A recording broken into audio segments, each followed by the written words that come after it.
साथियों नमस्कार, मेरा नाम है पवन कुमार। आपका स्वागत है राजपथ भारत में। बहुजन समाज पार्टी लगातार 15 जनवरी की तैयारी में लगी है। इस वक्त मैं जैतपुर में मौजूद हूँ। जैतपुर बाराबंकी का एक कस्बा है, बाराबंकी की विधानसभा है और उस विधानसभा पर एक बड़ी बैठक हुई। और बैठक में बड़ी बैठक इसलिए हो गई, थी तो बूथ की, मगर बड़ी बैठक इसलिए हो गई कि भारी संख्या में बैकवर्ड समाज से, खास करके बैकवर्ड समाज में अगर देखा जाए तो पाल के साथ यादव समाज भी जुड़ा, यादव समाज के साथ मौर्य समाज जुड़ा, मौर्य समाज के साथ निषाद समाज जुड़ा, उसके साथ ही बहुजन समाज की तमाम उपजातियां यहाँ पर मौजूद थी। और इतना ही नहीं, एक तो करेला ऊपर से नीम चढ़ा, मुस्लिम समाज भी भारी संख्या में बहुजन समाज पार्टी के साथ खड़ी दिखाई दे रही। कुछ वक्त बीतने दीजिए, 2027 का माहौल शुरू हो जाएगा और 27 के माहौल में चुनाव की अगर चर्चा हो, फिर कोई भी मीडिया हो, तमाम चैनल बहुजन समाज पार्टी की लगातार चर्चा कर रही है। और बहुजन समाज पार्टी की चर्चा अगर ना हो तो यूपी का चुनाव पूरा नहीं होता है। और बहुजन समाज पार्टी की इतनी चर्चा हो रही कि मुस्लिम समाज अब एक विकल्प के तौर पर बहुजन समाज पार्टी को देख रही है।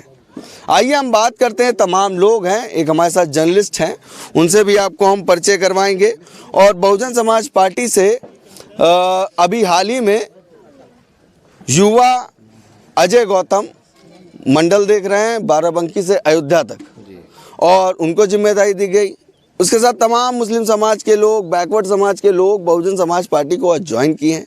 क्या असल में बहुजन समाज पार्टी की जो ज्वाइनिंग हो रही, जो बात बसपा की नेता, बसपा का शीर्ष नेतृत्व तो कह रहा है कि जनता से गठबंधन, उस पर कितना घर कर रही है, कितना असर कर रही है, इन सभी बिंदुओं पर हम बात करेंगे। पहले हम आपका परिचय कराते हैं। सर, अपना पूरा परिचय दे दीजिए। मैं डॉक्टर मुमताज़ आलम रिजवी जी, और सीनियर जर्नलिस्ट, पॉलिटिकल एनालिस्ट हूँ, राइटर हूँ और रहने वाला यहाँ कौशाम्बी प्रयागराज जी वहाँ का, लेकिन दिल्ली में हमारा क़याम है।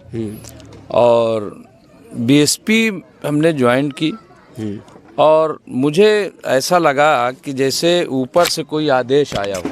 अच्छा, ऊपर से जो इल्हामी कैफियत होती है कि देश जो है गलत रास्ते पे जा रहा है, लिहाजा आप जाइए और बहन जी के साथ खड़े हो जाइए, क्योंकि अगर आज देश को कोई बचा सकता है और सही सिमत कोई दे सकता है तो सिर्फ आदरणीय बहन मायावती जी हैं, इसके अलावा कोई नहीं है। क्योंकि सारे टेस्ट हो चुके हैं और उत्तर प्रदेश चूँकि हिंदुस्तान का सबसे बड़ा सूबा है, सबसे बड़ी रियासत है, उत्तर प्रदेश ही तय करता है केंद्र की सत्ता को भी।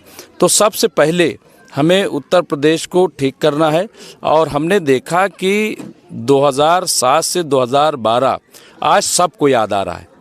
2012 से लेकर के 2017 तक आप जा कर के रिकॉर्ड उठा लिए, 600 के करीब दंगे हुए। 600 से ज़्यादा ही दंगे आपको मिलेंगे पूरे प्रदेश में।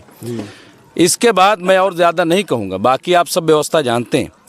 इसके अलावा फिर आप देखिए 2017 से और अब तक आप देख लीजिए, हर तरफ बुलेट और बुलडोज़र, बुलेट और बुलडोज़र, हर जगह तोड़फोड़, हर जगह जो है वो कहीं इनकाउंटर, फर्जी, और कहीं यही सब चल रहा है पूरे प्रदेश में।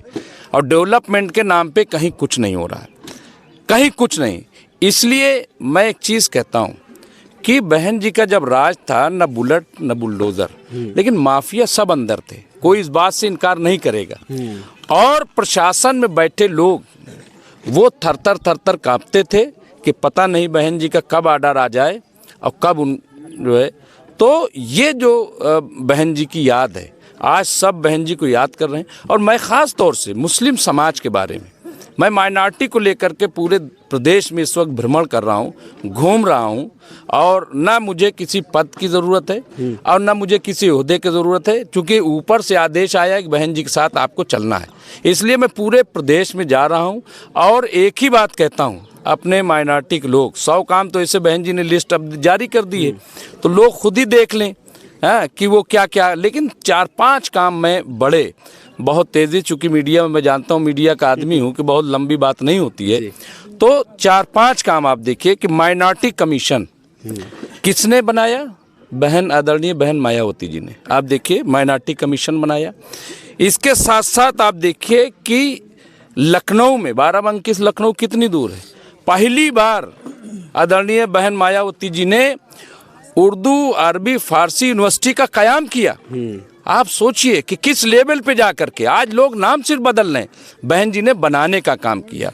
यहाँ पे आप देखिए शिया सुन्नी वक्फ बोर्ड जिस तरह से तितर बितर था, उसको जो है मैनेज करके बेहतरीन बनाने का काम आदरणीय बहन मायावती जी ने किया। इसके अलावा आप देखिए छात्रवृत्ति, आपको पता है कि कितनी दुश्वारी होती थी, फीस बढ़ती जा रही थी, तो छात्रवृत्ति का देने का काम आदरणीय बहन मायावती जी ने किया। आज मदरसों पे बुलडोजर चल रहे हैं, हाँ, हालात खस्ता है, लेकिन आदरणीय बहन मायावती जी ने 100 मदरसों को एक साथ एडिट किया।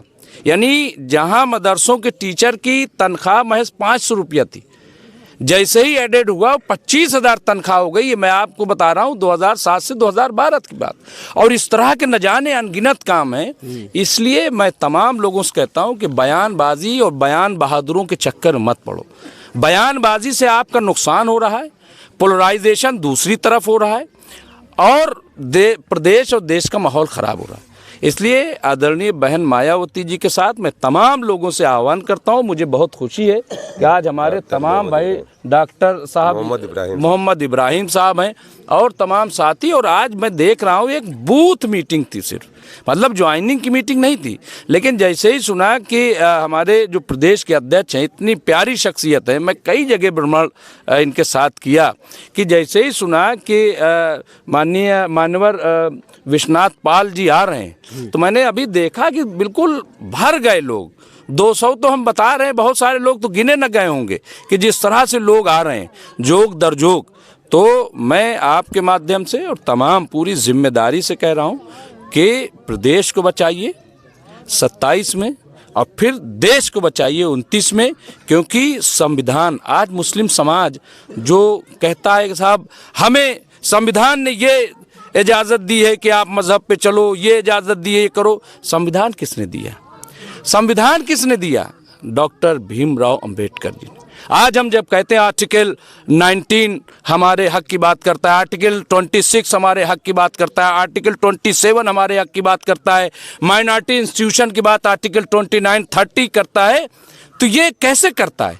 क्योंकि हमें एक संविधान किसने दिया? डॉक्टर भीमराव अंबेडकर जी ने। तो कम से कम उनका ही हम सम्मान करें, और उनका सम्मान करें।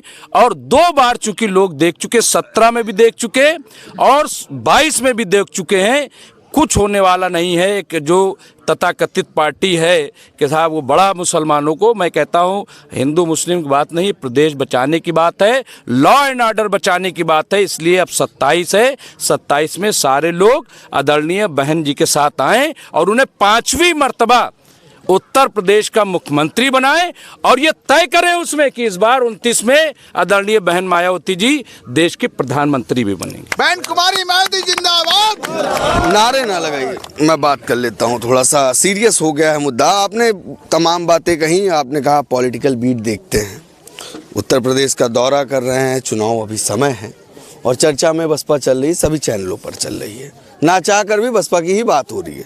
मैं एक सवाल करता हूं कि आपने कहा बाबा साहब के विचारों पर बात कर रहे हैं, बाबा साहब के विचारों का जो सम्मान कर रहा है।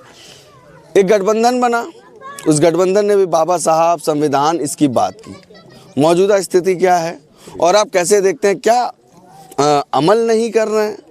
क्या जो विचारधारा बसपा लेकर चल रही, क्या उससे कुछ अलग है, फेरबदल? देखिए, सब झूठ का पुलिंदा है। ये लोग हर साल मैनिफेस्टो जारी करते हैं नया, और झूठ उसमें लिखते हैं। 18% कहा कि मुसलमानों को आरक्षण दिया जाएगा, 12 से 17 रहा। कितना फीसद आरक्षण दिया गया मुसलमानों को? क्या किया गया? और न जाने कितने वादे किए जाते हैं। बहन मायावती जी और बीएसपी का मैनिफेस्टो डॉक्टर भीमराव अंबेडकर का संविधान है। अगर तमाम पार्टियां जो हुकूमत में हैं खाली संविधान को लागू कर दें, या तो संविधान मिटाने पर लगे हुए हैं, अगर संविधान लागू कर दें। इसीलिए आदरणीय बहन मायावती जी ने कभी भी अपना मैनिफेस्टो जारी नहीं किया। क्यों? क्योंकि उनका मानना यह है कि संविधान ही हमारा मैनिफेस्टो है। अगर हम संविधान में जो तमाम लोगों के हुकूक दिए गए हैं अगर वो दे दिए जाएं तो किसी मैनिफेस्टो की ज़रूरत नहीं। इसलिए लोग झूठ और अफवाह पे ना आए, संविधान देखें कि उसमें क्या क्या अख्तियारात हैं। और देखिए, महज अभी हमारे अध्यक्ष जी बता रहे थे, महज 6.25 साल की हुकूमत, लेकिन आज काम देख लीजिए।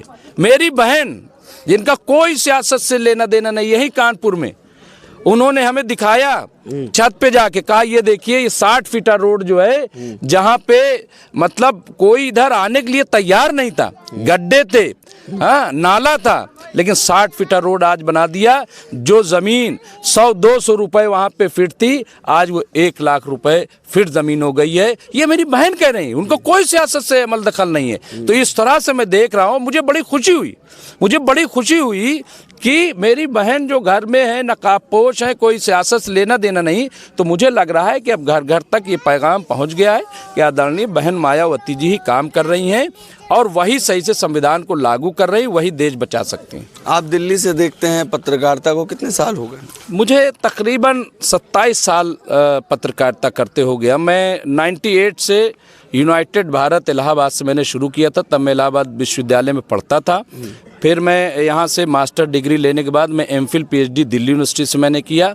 और उसके बाद मैं इंकलाब में चीफ ऑफ नेशनल ब्यूरो रहा 11 साल, दैनिक जागरण नेशनल ब्यूरो में नेशनल वहाँ पे बैठता रहा और बड़ा काम हमने किया। हमने बड़े चुनाव कवर किए। इसके अलावा बहुत जितने उर्दू के तमाम प्रतिष्ठित अखबार रहें उसमें मैं काम करता रहा हूँ।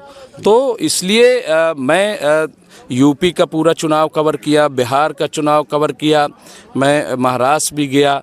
तो मुझे इन तमाम चीज़ों का कम से कम तजर्बा है। तो इसलिए मैं ये बात कह रहा हूँ, मैंने बहुत करीब से सारे कामों को देखा है। मैंने ये सवाल इसलिए कर दिया कि ये जानकारी लोगों को पहुंच जाए, ऐसा ना हो कि नीला नहीं, मैं आपको बता रहा हूँ, लोग हमसे कह रहे हैं कि साहब ये आपने क्या किया, बीएसपी में आप चले गए, आपको तो बड़ी पार्टियां बुला रही थी और सब आपके दोस्त यार, आप तो नेशनल कवर कर रहे थे। तो मैंने कहा मैं कोई ओहदे के लिए थोड़ी जा रहा हूँ कि चला जाऊँ जिसकी सरकार है वहीं पे कुछ बन जाऊँ, कहीं कमीशन का चेयरमैन बन जाऊँ। का मैंने कहा मैं इसलिए नहीं, मुझे देश बचाना है, मुझे प्रदेश बचाना है। मैं इसलिए भाई पढ़ लिख करके फ़ायदा क्या, अगर वही गलती एक पढ़ा लिखा आदमी भी करे तो फिर शिकायत जो अनपढ़ आदमी उससे कैसे करोगे। तो इसलिए मैं बहन जी के साथ आया हूँ पूरी ईमानदारी से। मेरी 6 किताबें हैं, 2 नावल हैं। अच्छा जी, आप जा कर के गूगल में मुमताज़ आलम रिजवी लिखेंगे, जो लोग देख रहे हैं वो जा कर के देखेंगे, मुमताज़ आलम रिजवी सिर्फ लिख दीजिए, उसके बाद सारा कच्चा चिट्ठा। और मैंने दुनिया का सफ़र किया है। मैं अमेरिका गया, 22 दिन रहा, 8 स्टेट अमेरिका में गया। इसके अलावा ईरान में गया, चाइना में गया, उज़्बेकिस्तान गया, मैं शारजा, अबू धाबी और ये अपना दुबई गया। इसके अलावा नेपाल और भूटान भी गया। नेपाल कवर करने गया था जब ज़लज़ला आया था। तो इस तरह से मैं दुनिया भी घूमे हुआ हूँ, ऐसा नहीं कि मैं दुनिया। और सब देखने के बाद मैंने ये फैसला लिया है कि आदरणीय, और मैं मजलिसें भी पढ़ता हूँ। अच्छा। अल्लाह का शुक्र है, मैं ख़तीब भी हूँ। तो इसलिए मैं कह रहा हूँ कि ऊपर से मुझे जो है, मैं ऐसे हवा में बात नहीं कर रहा हूँ, अगर सोचे कि मैं कोई जज्बाती बात, कि ऐसा मुझे लगा, ऊपर वाले ने मुझे कहा कि सिर्फ़ और सिर्फ अगर देश और प्रदेश को कोई बचा सकता है तो वो डॉक्टर भीमराव अंबेडकर जी का संविधान, और संविधान को इस वक्त मजबूती देने वाली आदरणीय बहन मायावती जी। अच्छा ठीक है, मतलब कोई राजनीतिक दिलचस्पी नहीं है, मगर हाँ राजनीति पे नज़र रखते हैं, इसीलिए इस बात को कह रहे हैं। आखिरी सवाल आपसे लूँगा, बिहार का चुनाव हुआ पास में ही पूर्वांचल में, और पूर्वांचल के चुनाव में जिस तरह असदुद्दीन ओवैसी ने बसपा का सपोर्ट किया, बसपा का नतीजा भी अच्छा आया। कैसे देखते हैं यूपी के चुनाव में अगर असदुद्दीन ओवैसी और बसपा का गठबंधन होता है, कितना फर्क है? देखिए, अभी तो बहन जी ने साफ साफ कह दिया है कि हम किसी से गठबंधन नहीं करेंगे, ठीक है, तो अभी से हम कुछ नहीं कह सकते। जहाँ तक सिचुएशन पे, तो बिहार में भी हमने 2-1 सीटों पे आपने देखा होगा समर्थन दिया उन्होंने कि वही मैं कह रहा हूँ। तो इस तरह का समर्थन अभी देखिए, असदुद्दीन ओवैसी को बहुत दिन काम करने के लिए चाहिए, ठीक है। हाँ, जहाँ पे लगेगा कि हाँ उनको समर्थन, क्योंकि बहन जी तो बहुत दयालु, दलित मुस्लिम कॉम्बिनेशन पे दोनों लोग दलित मुस्लिम देखिए ऐसा उसको बात करते नहीं ऐसा है, ठीक है, बात सबको अधिकार है, करना ही चाहिए सबको।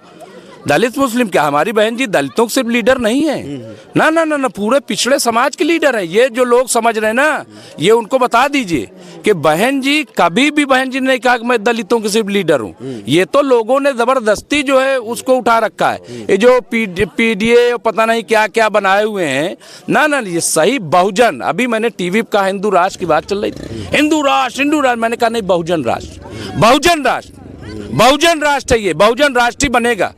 क्यों आप लोग समर्थन करते हैं बहुजन राष्ट्र जिंदाबाद?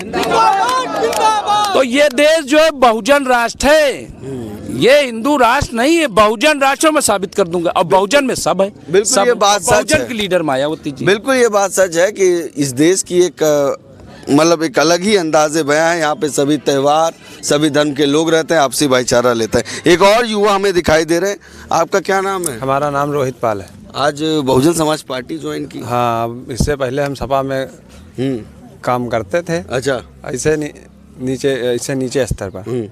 अब आज हमने सपा ज्वाइन कर ली। सपा ज्वाइन कर ली? बसपा ज्वाइन कर ली, ठीक है। श्यामलाल पाल जी समाजवादी पार्टी में बड़े नेता हैं, लेकिन उनकी हमको कई सांसद हैं उनकी पार्टी में, तब बसपा का एक विधायक है। बसपा का एक विधायक है, लेकिन श्यामलाल पाल जी हमको नहीं अच्छे लगे, विश्वनाथ पाल जी अच्छे लगे। वजह क्या? समाज के साथ जो मामले हुए उसमें स्टैंड नहीं लिया समाज? हाँ, नहीं लिए वो, नहीं तो उतना। कितना गांव में घर है आपके? हमारे यहाँ मान चलो 80 घर है। 80 घर है, 80 गुणे 4 कर दें? हाँ, 4 से मतलब 4 लोग तो वोटर होंगे। हाँ, कितना वोट हुआ? 32, मतलब 332। हाँ, 320, हाँ माफ करिएगा, 320 वोट हुआ। 320 वोट। और आसपास के गांव में लगभग कितना होगा जैतपुर में पाल समाज? जैतपुर में मान चलो पाल समाज होगा, अरे मान चलो 200 घर तो होंगे। 200 घर होंगे, ठीक है।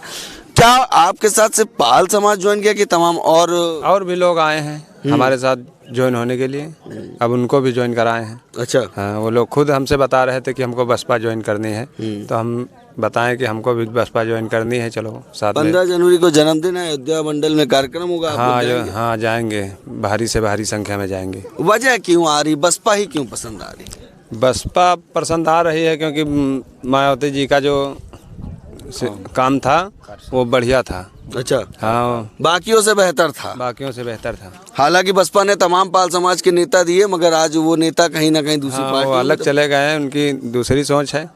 हम मायावती जी के साथ हैं, अब आए हैं पार्टी में, अब इन्हीं के साथ रहेंगे, इन्हीं के साथ रहेंगे। तो आपने बात देखी, पिछड़ा मुस्लिम समाज और बेहतर कद रखते हैं, दिल्ली की पत्रकारिता करते हैं। तमाम बिंदुओं को मैंने छेड़ा, जानने की कोशिश की और आपको भी पूरा रूबरू कराया कि जिस तरह से राजनीति हो रही, पॉलिटिकल देखा जाता है, तो ऐसे कई एंगल हैं जब पता चलता है कि कहाँ पे किसकी सरकार बन रही, कौन मजबूत दिख रहा है। तो ये एक तरीका होता है कि अलग अलग ज़िले में जाकर, अलग विधानसभा पे जाकर उन चीज़ों को नापना, भापना। इलाहाबाद से बिलोंग करते हैं, कौशाम्बी से, दिल्ली से पत्रकारिता करते हैं। चुनाव 27 का है और यूपी की सियासत को देखने के लिए खुद रिजवी जी आए थे। कैसा लगा हमारा वीडियो कमेंट करके जरूर बताइएगा। बाकी बने हमारे चैनल के साथ। धन्यवाद।